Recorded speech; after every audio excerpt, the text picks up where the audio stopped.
Hello everyone, and welcome back to What the Folk. Welcome back to our month on Goblins. And as I've stated before, I've kind of had a few problems finding Goblin stories that I was kind of up for talking about, or that I wanted to talk about. What I talked about 2 weeks ago, the Earl King, I was a bit apprehensive about as well, but Keir kind of assured me that it would be a good story to tell. Because, well, apprehension on my part, because it's not really kind of what I think about when I think of goblins. When I think of a goblin, I don't think of kind of this kind of malevolent spirit who's out to steal children. What I think of is basically this guy. If you can see, nice British beer.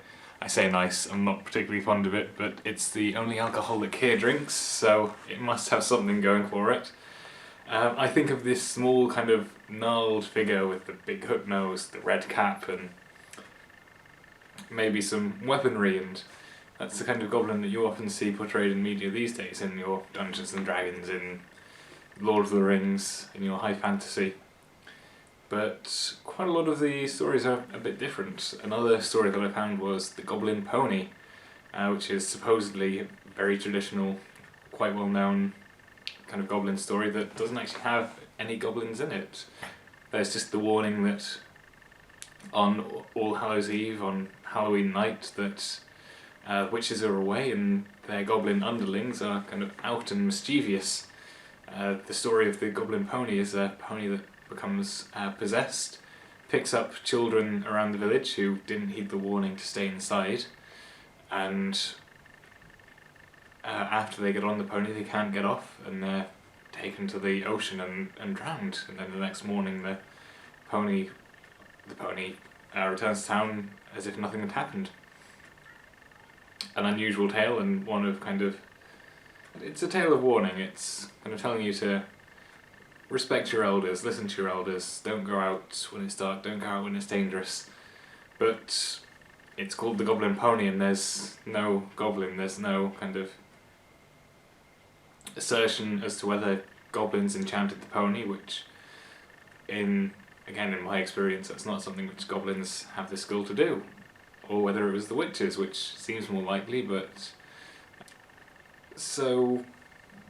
yeah, I've kind of struggled to find a goblin story that kind of portrays goblins, kind of how I interpret them, as these kind of mischievous troublemakers in Lord of the Rings, or these kind of warriors, these aggressive, vicious little beasts that will try to bite your kneecaps off but probably don't have the strength in their jaw to do so. But what I do have is a short story about a British goblin known as the Benevolent Goblin, and I shall read this tale for you now. In the kingdom of England there is a hillock in the midst of a dense wood. Thither in old days knights and their followers were wont to repair when tired and thirsty after the chase. When one of their number called out, "I thirst," there immediately started up a goblin with a cheerful countenance, clad in a crimson robe, and bearing his outstretched hand a large drinking horn, richly ornamented with gold and precious jewels, and full of the most delicious unknown beverage. The goblin presented the horn to the thirsty knight, who drank and instantly felt refreshed and cool. After the drinker had emptied the horn, the goblin offered a silken napkin to wipe the mouth. Then, without waiting to be thanked, the strange creature vanished as suddenly as he had come. Now once there was a knight of churlish nature, who was hunting alone in these parts. Feeling thirsty and fatigued, he visited the hillock and cried out, "I thirst."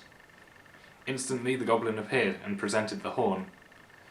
When the knight had drained it of its delicious beverage, instead of returning the horn, he thrust it into his bosom and rode hastily away. He boasted far and wide of his deed, and his feudal lord, hearing thereof, caused him to be bound and cast into prison.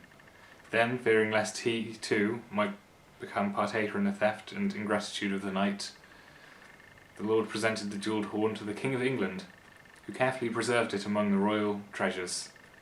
But never again did the benevolent goblin return to the hillock in the wood.